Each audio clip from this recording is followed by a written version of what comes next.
श्री रामकृष्ण देव के उपदेश। परिच्छेद 2। द्वितीय दर्शन। अखंड मंडलाकारं व्याप्तं येन चराचरं तत्पदं दर्शितं येन तस्मै श्री गुरवे नमः। द्वितीय दर्शन का प्रसंग। सुबह का समय था, 8 बजे होंगे। श्री रामकृष्ण उस समय दाढ़ी बनवाने की तैयारी में थे। तब भी थोड़ी ठंडी थी, इसीलिए वे शरीर पर गरम किनारीदार शाल ओढ़े हुए थे। मास्टर को देखकर उन्होंने कहा, तुम आए हो? अच्छा, यहाँ बैठो। यह वार्तालाप श्री रामकृष्ण के कमरे के दक्षिण पूर्व बरामदे में हो रहा था। नाई आया हुआ था। श्री रामकृष्ण उसी बरामदे में बैठकर दाढ़ी बनवाने लगे। बीच बीच में वे मास्टर के साथ बातचीत कर रहे थे। शरीर पर शाल थी, पैर में जूतियां। सहास्य वदन थे। बात करते समय कुछ तुतलाते थे। श्री रामकृष्ण मास्टर से, क्यों जी, तुम्हारा घर कहाँ है? मास्टर जी, कलकत्ते में। श्री रामकृष्ण, यहाँ कहाँ आए हो? मास्टर, यहाँ वराहनगर में बड़ी दीदी के घर आया हूँ, ईशान कविराज के यहाँ। श्री रामकृष्ण, ओहो, ईशान के यहाँ। श्री केशव चंद्र सेन के लिए श्री रामकृष्ण का जगन माता के पास रोना। श्री रामकृष्ण, क्यों जी, केशव अब कैसा है? बहुत बीमार था। मास्टर, जी हाँ, मैंने भी सुना था कि बीमार है, पर अब शायद अच्छे हैं। श्री रामकृष्ण, मैंने तो केशव के लिए माँ के निकट नारियल और चीनी की पूजा मानी थी।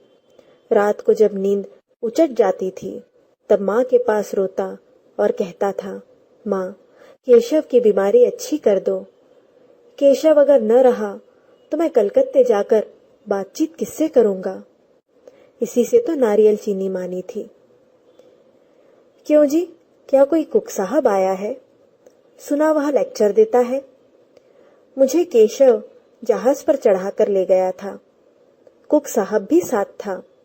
मास्टर, जी हाँ, ऐसा ही कुछ मैंने भी सुना था, परंतु मैंने उनका लेक्चर नहीं सुना।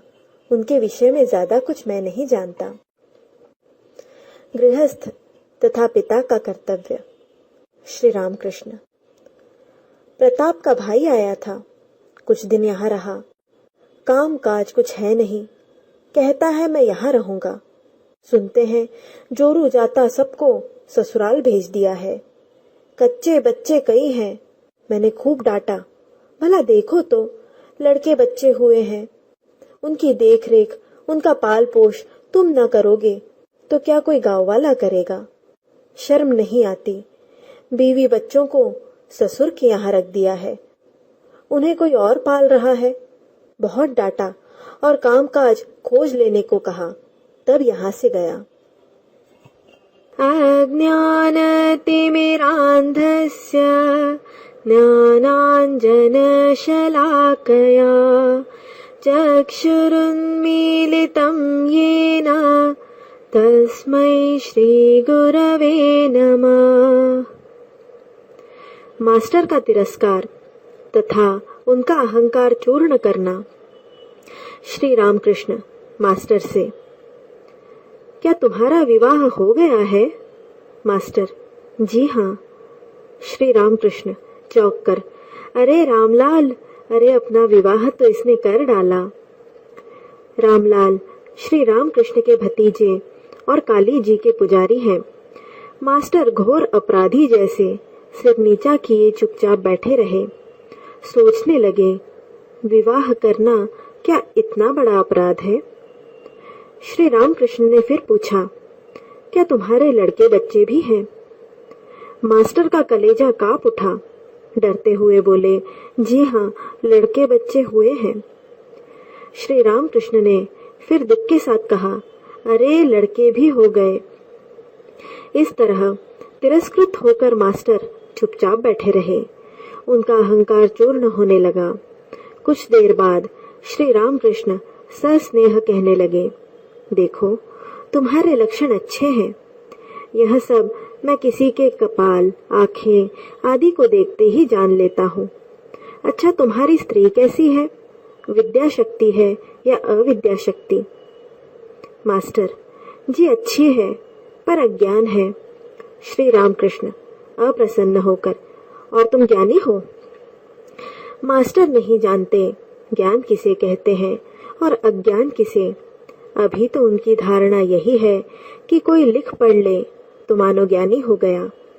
उनका यह भ्रम दूर तब हुआ जब उन्होंने सुना कि ईश्वर को जान लेना ज्ञान है और न जानना अज्ञान। श्री रामकृष्ण की इस बात से कि तुम ज्ञानी हो, मास्टर के अहंकार पर फिर धक्का लगा। श्री रामकृष्ण, अच्छा, तुम्हारा विश्वास साकार पर है या निराकार पर? मास्टर मन ही मन सोचने लगे, यदि साकार पर विश्वास हो तो क्या निराकार पर भी विश्वास हो सकता है? ईश्वर निराकार है, यदि ऐसा विश्वास हो तो ईश्वर साकार है, ऐसा भी विश्वास कभी हो सकता है? ये दोनों विरोधी भाव किस प्रकार सत्य हो सकते हैं? सफेद दूध क्या कभी काला हो सकता है? मास्टर, निराकार मुझे अधिक पसंद है।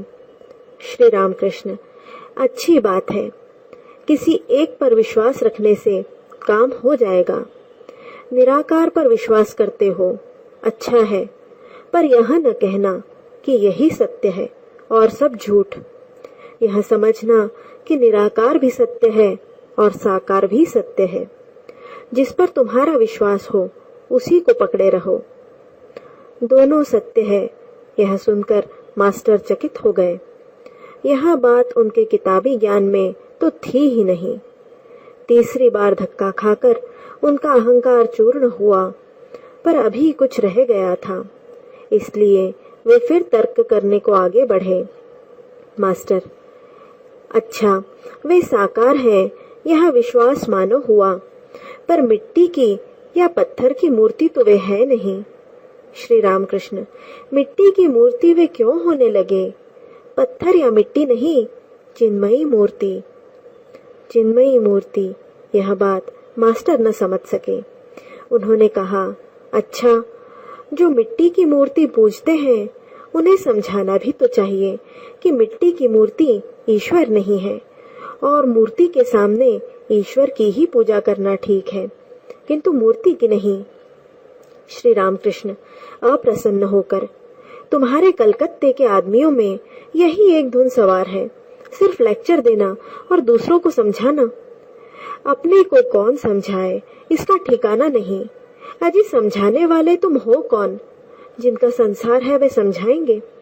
जिन्होंने सृष्टि रची है, सूर्य, चंद्र, मनुष्य, जीव जंतु बनाए हैं, जीव जंतुओं के भोजन के उपाय सोचे हैं, उनका पालन करने के लिए माता पिता बनाए हैं, माता पिता में स्नेह का संचार किया है, वे समझाएंगे। इतने उपाय तो उन्होंने किए और यह उपाय वे न करेंगे? अगर समझाने की जरूरत होगी तो वे समझाएंगे, क्योंकि वे अंतर्यामी है। यदि मिट्टी की मूर्ति पूजने में कोई भूल होगी तो क्या वे नहीं जानते कि पूजा उन्हीं की हो रही है? वे उसी पूजा से संतुष्ट होते हैं। इसके लिए तुम्हारा सिर क्यों धमक रहा है? तुम यह चेष्टा करो जिससे तुम्हें ज्ञान हो, भक्ति हो।